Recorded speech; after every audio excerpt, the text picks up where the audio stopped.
Mike, you'll have had a couple of days now to look over that game on Saturday. You said that you were pleased with some elements, not so pleased with other elements. It's pretty stands to reason then. No, I feel when I've watched it back now, you can see exactly what's happened. The fact that we've asked the players to play a certain way and to have to use the bravery and courage on the ball, and they took that and ran with it unbelievably well. And for me, that's huge positives, and it shows you the substance inside the dressing room and how much they want to commit to what we're doing. But when I've reviewed it back, all of our good play was based off our good players, not the detail and understanding. So that's for me to break it down and to show them. Like I say, it was initially a lot of information to take on, and we just tried to simplify it. And I just said, look, before the game, go out, play your own game. Obviously, don't allow things to be complicated. Play what you see. And the lads showed that they wanted to get on the ball, which was really pleasing for me. But now it's up to me to get them to understand why we're getting on the ball, and how to use the ball, and how to really try and dominate territory. So we had some really good moments, but yeah, reflecting back, it was off a lot of good play, so from the players, which is pleasing. I suppose then that means, given that it's such a hectic week with precious little time for you to drill that into him in the training ground, that is it potentially going to be more of the same tomorrow night, in the sense that it's just like telling the players, go out and don't be daft with it almost? It's about understanding the project for me. It's obviously the lads are really receptive, really want to buy in and improve, but they're in a tough moment. The defeat. You could feel the weight in the dressing room afterwards. You could feel the frustration, and that's not just off losing one game. Like I said, it's an accumulation.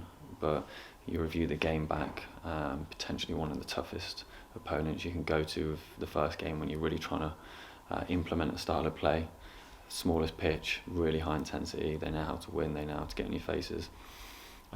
So like I say, what was pleasing is the bravery that we showed in that situation. When the pressure's on, they still tried to play how we want to play.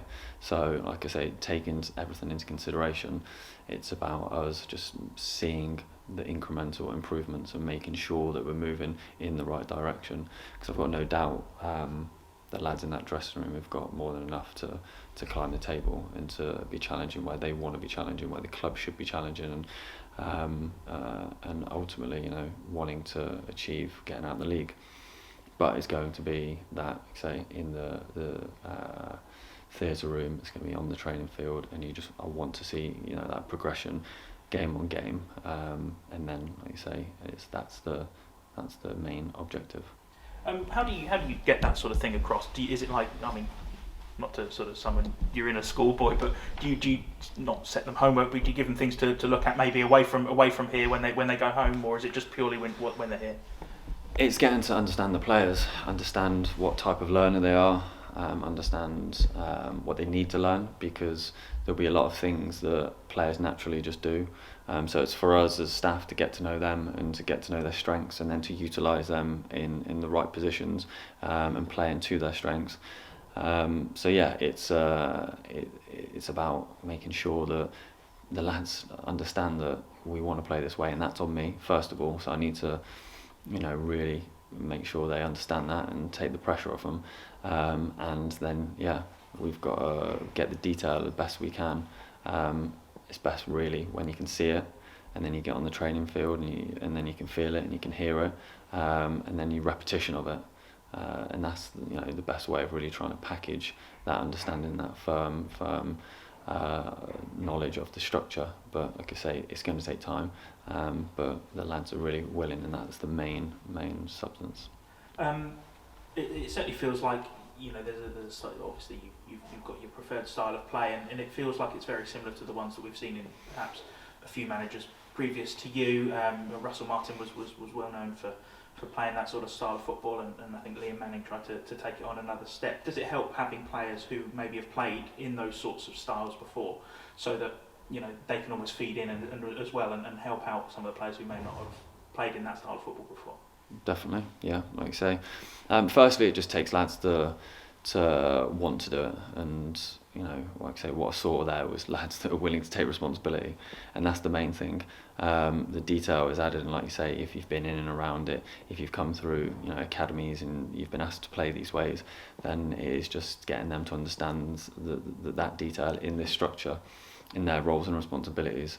But yeah, it's about finding that right balance, because we want to make sure we try and improve every player. So we've got the experienced lads, coming in, understanding, because some of them, won't have had the detail and won't have been asked to play in the type of areas and formations that we're looking at, and looking after the younger lads as well, and making sure that the younger lads are out there with the right amount of detail, because it's, when you're not in a good moment, and asking lads to come in and it be quite tense, and it can be detrimental. So it's just getting that balance, but because we've got such a receptive group, it's there for us. In terms of rotation, obviously it's quite a large squad, isn't it? Are you going to be using these next couple of games to perhaps cast your eye over some of the players who might not have played on Saturday, or is it going to be a case of you just feeling out and feeling your way through with the players that you've seen so far? A bit of both really, in terms of we're going to have lads that will be playing back to back. But yeah, Jack Tucker wasn't very well at the weekend, so we've got to touch base and see how he's feeling.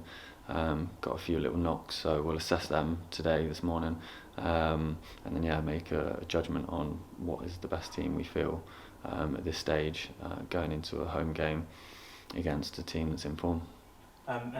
Bradford are a team in form. They seem to have picked up under, I suppose interim manager, isn't it, Kevin McDonald? But a team that was fancied as one of the big hitters this season. Yes, huge club, huge expectation.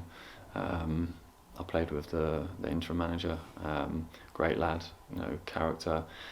I think you can see the results and their style of play. He's give them at least a life. He's give them a freedom, but I think he demands high intensity and a structure to play off. They've got some very effective players at this level, and it's going to be tough for us.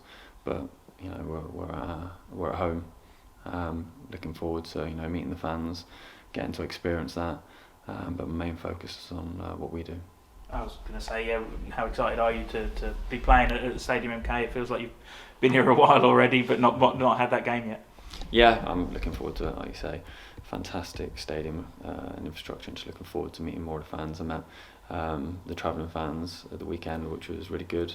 And like I say, it's getting behind the boys and looking forward to putting more of a complete performance together.